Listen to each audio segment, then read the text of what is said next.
Hi there. So you have your essential oils and you're probably wondering, okay, now what? You either forgot the information that was shared with you or it's just so much and super overwhelming that you need a reminder. Definitely reach out to the person that enrolled you because they are going to be your oil guidance. And if for some reason you haven't had a chance to connect with them and come up with your own little oil routine, then this welcome guide is going to serve as a really great little guide in the meantime. I highly suggest you print this out. This was emailed to you when you enrolled with anyone on our team. That's one of the advantages of enrolling with someone on our team is that we have provided this welcome guide that we created for you. This is not something that doTERRA provides. So on the first page, you're going to see that it goes over the top 10 oils and the ways to use them. Definitely read through this. You're going to see probably some information that you weren't aware of, and there's fun little tips underneath each oil. You're also going to notice that it has different letters stating A, I, T, N, and that kind of might be confusing when you first start. You might notice right here, for example, lavender has the I, A, T, N. That stands for the different ways to use it. So I is internal, A is aromatic, T is topical, and N means neat. That means that you can use the oil directly from the bottle. You don't have to dilute it. But I always recommend you dilute whenever you're using on children or anyone that's pregnant or elderly. You notice that peppermint has an S under it. That means sometimes it's sensitive for some people. So you might want to dilute that a little bit more. And then there's other oils like oregano, for example, has a D. That stands for it must be diluted. And the reason for that is oregano is a hot oil. And hot oils, if you were to put them directly on your skin, they're going to turn them red. So oils like oregano, thyme, and cinnamon are always diluted. If you ordered an enrollment kit, you got a product guide that actually came with it, and it has every single oil listed in there with a guide on how to use them as well. This is just a review of the top 10 oils.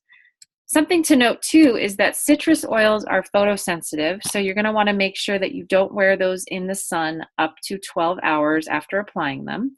So if you're going to be using them and go out in the sun, put them where the sun doesn't shine. Maybe the bottoms of the feet or another area that's covered.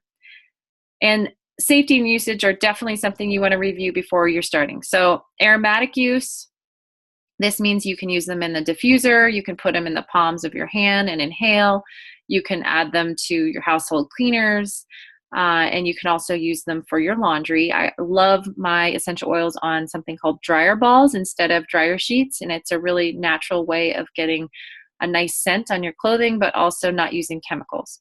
The next way is internal use. So make sure that you check your bottles before you use them internally. If you can use them internally, it will say supplement facts on the side, just like it would for like a vitamin bottle. And you really need to remember that these oils are 50 to 70 times more powerful than the herbs. So a little bit goes a long way, especially if you're going to use them internally. So I suggest if you're going to put them in your water, make sure you use a glass or stainless steel. Don't use plastic. And I do about 1 drop of essential oil like lemon. I love lemon in my water to every 4 ounces. You can also place them under your tongue or put them in something called a veggie cap. And you can some people put them in a shot glass and just chug them with water. It just depends on what you feel most comfortable with. And another thing to note too is that if you're going to use them topically, definitely dilute if you're going to use them for children, and you're going to apply them to the bottoms of their feet for babies or anywhere that is the area of need. So if you have any head tension, then you could rub it on your temples or the back of your neck, or maybe your stomach isn't feeling so hot, you could rub some Digestion on your stomach in a clockwise motion.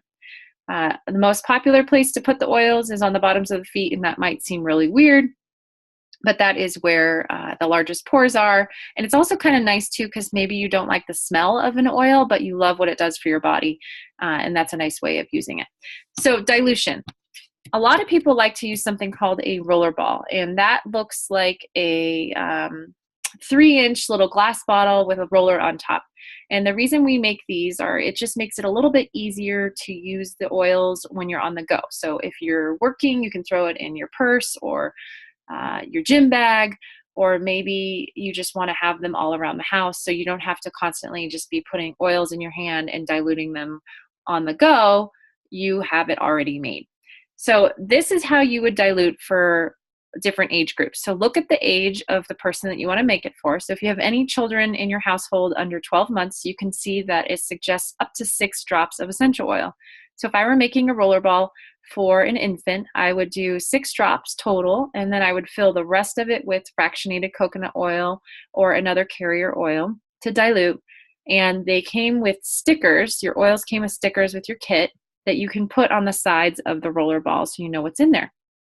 There are little white stickers that came, and you can actually write on there what it is. So for example, if you are making a rollerball for head tension, you would probably do peppermint and lavender, and sometimes people like to add frankincense.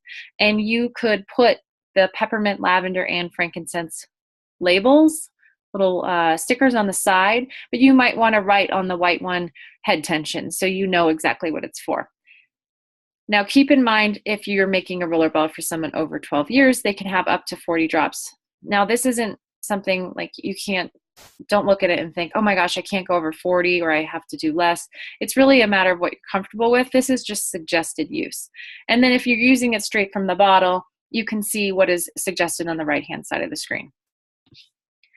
If you're not sure what to use, we made this everyday use cheat sheet. So if something comes up in your home, if you have a skin irritation, if you need to make an immunity bomb, if you're feeling kind of achy, this is what you would do for that. And there's different directions for kids versus adults.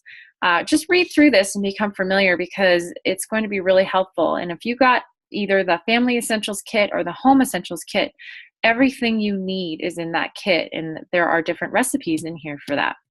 You can also look up your different health concerns and see what essential oils are recommended for them and the supplements that are listed. Don't get overwhelmed and think that you have to go buy every single essential oil listed. This is just a suggestion of what is the most popular. So you might want to start out with what you have, and then you can create a wish list of items that you don't have for future orders. There's some diffuser recipes that you might want to check out in here, and you can definitely play around with it. We suggest that if you're using a diffuser, start small. Maybe you start using 3 to 5 drops of essential oil and fill the rest with water and turn that on and see what you think of that. And you can go up to 8 to 10 drops. It's really a matter of preference for the strength of the scent. But starting small is always best, especially when you are new to essential oils. Now, you can also make different cleaning recipes. This was also included.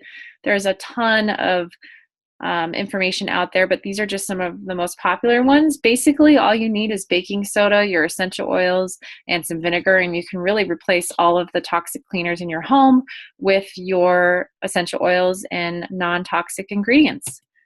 If you're interested in the Loyalty Rewards program, this explains a little bit of what that is. It's basically an auto ship program where you get perks for free products of the month, and you can get points on everything that you spend back into your account to use on products of your choice. The greatest thing about it is that it's totally optional, and you can cancel it at any time. So maybe if you want to try it out for a few months and get some free products and then decide it's not for you, you can cancel it. It's no big deal. You're not trapped in anything. Here are some different popular second order items that people like to get, so you might want to look through there. And if you are using an app or a book, like for example, the Modern Essentials Guide, and you look up something, you might notice that it refers to the oils as their book name. For example, if I were to look up what would I use for muscle tension, it would say soothing blend, and I would have no idea what that meant. So you can look on this little guide here and see that soothing blend means deep blue, and the calming blend is serenity. So it makes it a little bit easier to understand how those books and apps work. And this is a really great information page on some resources to use. So customer service, definitely save that number. And there's different apps that you can use. And these are some of the websites that you might find helpful. And definitely if you enrolled with us, you should request to join the Natural Wellness Tips and Tricks page, because we do ongoing education. We share different recipes daily.